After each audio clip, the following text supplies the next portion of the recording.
It's often said that Paris is a timeless city, illustrated by the great transformation that occurred throughout the 19th century, culminating in the city's most famous monument, the Eiffel Tower. Yet since then, Paris has continued to attract increasingly ambitious projects, and today I must present to you the latest developments that will transform the landscape and the lives of Parisians. Ultra-modern skyscrapers, new gardens, the expansion of the Grand Paris Express, the Paris metropolitan area, seems to have adopted a new motto: always further, always greener, always higher. Welcome everyone to Looking For, the channel for urban planning and architecture enthusiasts. I'm Théo, the founder of the channel, and today to get to Paris, I'm using a station that didn't exist just a few months ago. Indeed, the public transport network has been expanding considerably in recent years with the ambitious Grand Paris Express project. This colossal project, costing over 35 billion euros, aims to develop an automatic, ultra-rapid super metro network, connecting the Parisian suburbs in 2 loops, and thus providing new ultra-fast alternatives for Île-de-France residents. This will require designing 200 kilometers of tracks and 68 new stations.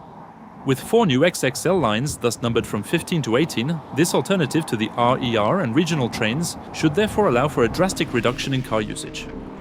While lines 15 and 16 were initially marketed as being ready for the 2024 Olympic Games, they are not yet finished and are expected to open progressively until 2031. However, new stations have recently opened their doors. This is notably the case for the station where I am currently located, Villejuif Gustave Roussy. With Ligne 15's platforms nearly 50 meters underground, this station temporarily becomes the network's deepest. Unique of its kind, this new station was recently awarded the Prix Versailles, an international competition that annually selects the best new stations opened worldwide. Designed by the French architect Dominique Perrault, this station has been partially open since the beginning of 2025 and already serves Line 14, which is thus extended into the southern suburbs of Paris. But while this Grand Paris Express project will improve how Parisians move, it will also massively reduce car use and ultimately depollute the city. Because Paris also wants to be ever greener. To combat the summer warming of this asphalt expanse in the Parisian urban area, Paris ventilates and greenifies wherever possible. Here, in front of Paris's famous City Hall, the square has been transformed into a small urban forest, split into 2 sections. Its purpose is to offer some coolness to residents, visitors and tourists from around the world. Thus, 2,500 additional square meters of intense greenery have arrived in the very heart of the capital.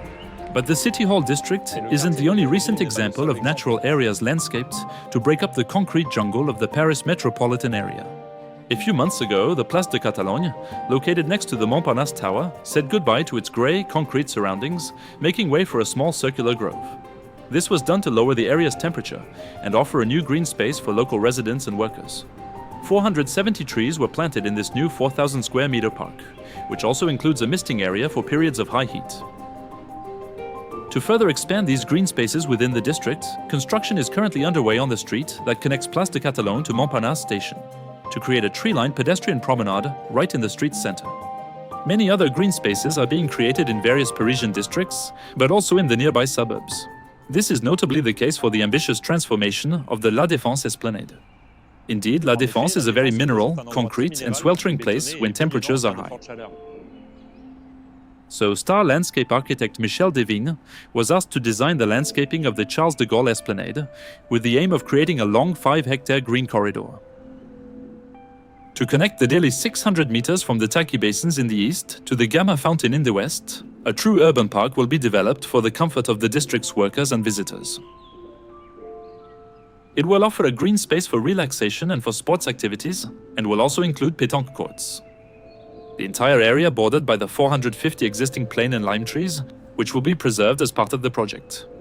This greenery update is planned for 2028, with an estimated cost of 29 million euros. On the edge of La Défense's famous esplanade, a new tower now marks the district's skyline. And yes, the French capital is also building ever higher, with several major skyscrapers now under construction. So here is the new star of the skyscraper district. I present to you the link. No, not that one. Here it is. Designed by the renowned French architect Philippe Chiambaretta, the impressive building that will house the new corporate headquarters for Total Energy is actually composed of 2 distinct towers, yet they appear to seamlessly form a single, unified structure.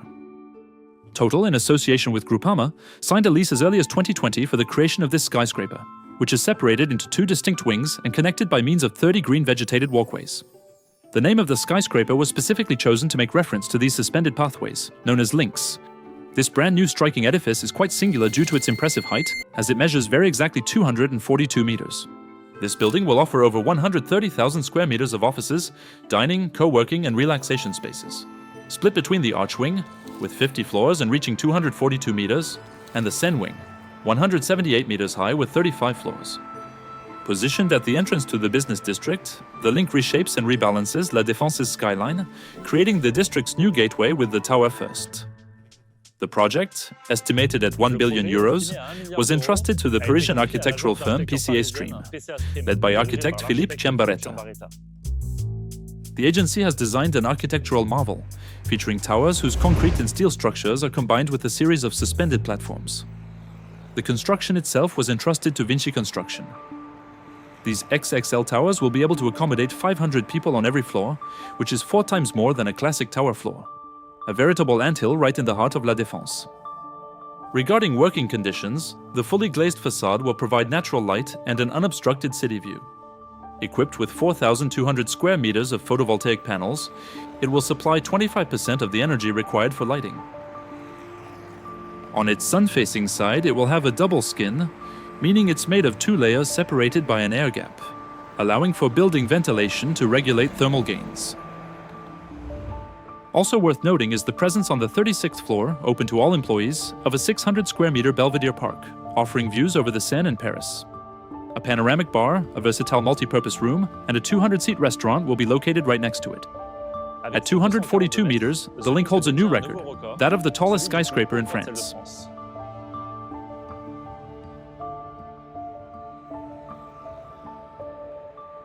But La Défense isn't the only district housing skyscrapers.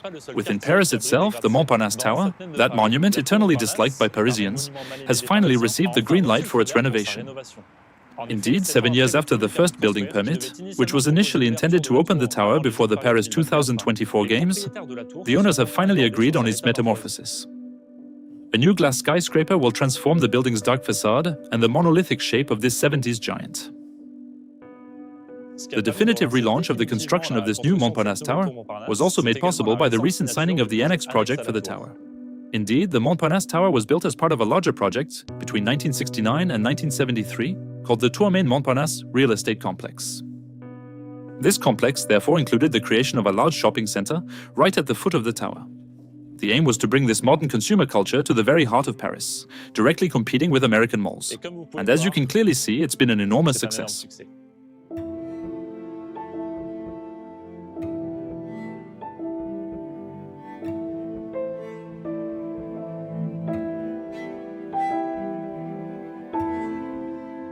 Well, not quite. In reality, a section of the shopping mall is entirely left to ruin, and Parisians tend to ignore this relic of the 1970s. But a few months ago, everything changed when the architect Renzo Piano and his firm announced their brand new project for this district. Forget the vast, black and deserted platform. Here, an entirely new district is set to emerge from the ground. The renowned Renzo Piano, already known in Paris for his Pompidou Center and the new Palace of Justice, proposes a complex of buildings, pierced in the center by a pedestrian alley and an inner courtyard accessible to all. Also a footbridge with a panoramic view, many sports fields on the roofs, offices and shops. A way to finally bring together the modern, the spectacular and Parisian life. I will soon be offering you a complete video on this subject of the transformed Montparnasse district. But today, no time to linger on Paris's unloved skyscraper, for it's no longer the only one within the city walls that draws attention. After the Paris courthouse by Renzo Piano in 2018, then the Duo Towers by Jean Nouvel in 2022, Paris now boasts its tallest and most ambitious project since the Montparnasse Tower, the Triangle Tower. The Triangle Tower project has been a real sea serpent in Paris, a topic debated for almost 20 years. After numerous work stoppages, the tower is finally expected to be completed in the summer of 2026. Situated in the 15th district, on the site of the Parc des Expos, Porte de Versailles, the ambitious Triangle Tower will stand 180 meters tall, making it the capital's third tallest building, behind the Eiffel Tower and the Montparnasse Tower, on par with the Duo 1 Tower. The project is designed by the renowned Swiss architectural firm Herzog and de Meuron, which notably conceived the recent Elbe Philharmonie, inaugurated in 2017 in Hamburg and now iconic. Its triangular silhouette is mostly glass, allowing natural light to pass through, with integrated solar panels. This form also limits ground shadow and reduces its footprint, while offering a unique silhouette that shifts with perspective, creating a 21st century little sister for the Eiffel Tower.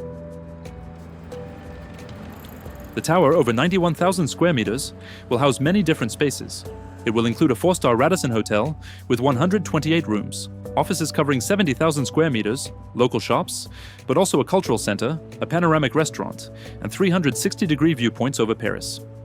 Finally, like New York's new skyscrapers, a massive observatory will be located at the top of the skyscraper. It will be designed by SL Green, a company known for the immersive installation called AIR, located at the top of the One Vanderbilt skyscraper in New York, an observatory that, since its opening, has attracted a large number of visitors. This building, 155 meters wide at its base, but only 15 meters at its summit, aims to be sustainable, with optimized natural light and a geothermal system for energy production. The site must also offer about 3,500 square meters of outdoor space. In a few months, the Triangle Tower will open its doors to the public, becoming a new attraction for this district and the city of Paris. But that's for a future video. Meanwhile, tell me what you think of these new Parisian projects in the comments. And as for me, I'll see you very soon on Looking For.